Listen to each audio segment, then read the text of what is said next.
کوئل کی کوکو خانہ بدوش یہ ننھا سا پرندہ ہر برس 10,000 میل پرواز کرتا ہے۔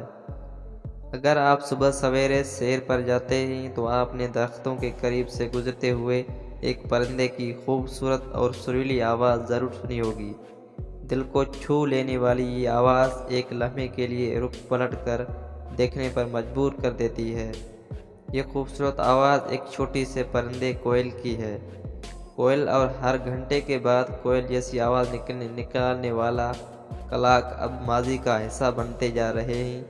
زیادہ دور پرے کی بات نہیں کہ باغوں اور پارکوں میں کوئل کی سریلی آواز اکثر سنائی دیتی تھی اور بہت سے گھروں کی دیواروں پر ایسے کلاک نظر آتے تھے جن میں ہر گھنٹے کے بعد ایک چھوٹی سی کھڑکی کھلتی تھی اور ایک ننھی سی کوئل اپنے چونچ باہر نکال کر وقت کا اعلان کرتی تھی۔ کوکو کلاک موبائل فونز اور ڈیجیٹل ٹیکنالوجی کی دیگر گھریلو آلات کے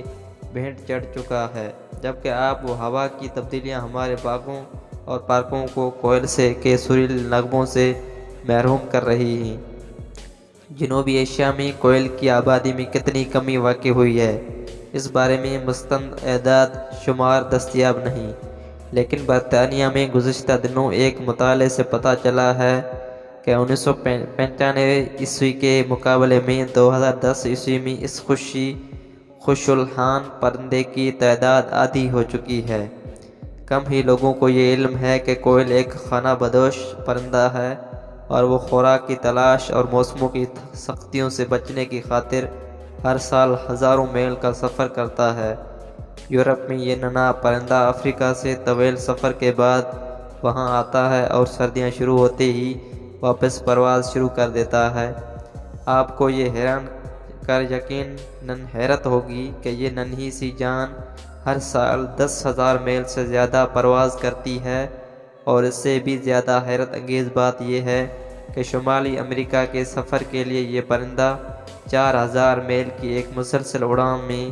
بحیرہ کیریبین عبور کرتا ہے۔ کوئل یا کوکو کی کئی اقسام ہیں جن کا وزن 15 گرام سے 1.25 پاؤنڈ تک ہو جاتا ہے۔ مختلف اقسام کے پروں کی رنگت بھی مختلف ہوتی ہے، اور کوئل کی نقل مکانی پر نظر رکھنے والے یورپی تحقیقی ادارے B2A کے مطابق کچھ اقسام نقل مکانی نہیں کرتے اور کسی خاص علاقے میں مستقل طور پر رہتی ہیں۔ برطانوی سائنسدانوں کی ایک ٹیم نے جو گزشتہ کئی برسوں سے کوئل پر تحقیق کر رہی ہے، افریقہ سے برطانیہ پہنچنے والی کوئل کی پرواز کے راستوں کی مستند معلومات اکٹھی کرنے کا دعویٰ کیا ہے۔ اس تحقیق کے لیے پہلے بار GPS سے مدد لی گئی اور سیٹلائٹ کے ذریعے ان کی پرواز پر نظر رکھ کر ڈیٹا مرتب کیا گیا۔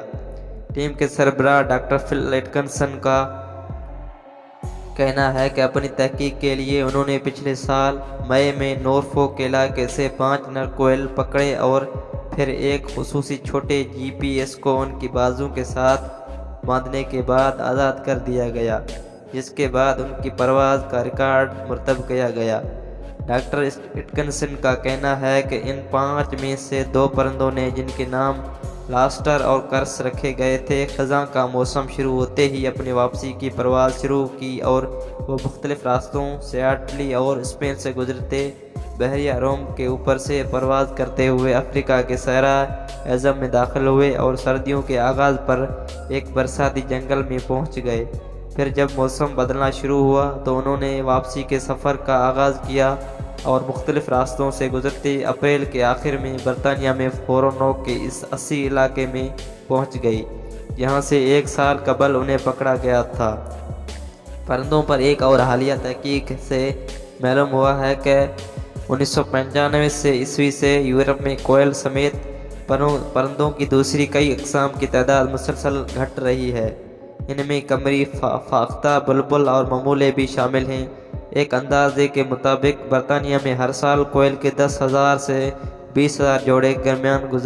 گزارنے آتے ہیں۔ دلچسپ بات یہ ہے کہ مادہ کوئل اپنی واپسی کے سفر پر روانگی سے قبل عموماً کوئے کے گھونسلے میں انڈے دیتی ہے، اور کوئی اس وقت پتہ چلتا ہے کہ وہ کوئل کے انڈے سہتا ہے اور اس کے بچے پالتا رہا ہے۔ جب وہ بولنا شروع کرتے ہی وہ انہیں گھونسلے سے باہر پھینک دیتا ہے، مگر تب تک وہ اڑنے کے قابل ہو چکے ہیں اور پھر گھونسلے سے بے دخل ہونے کی چند ہی ہفتوں کے بعد وہ افریقہ کے لیے اپنی پرواز شروع کر دیتے ہیں۔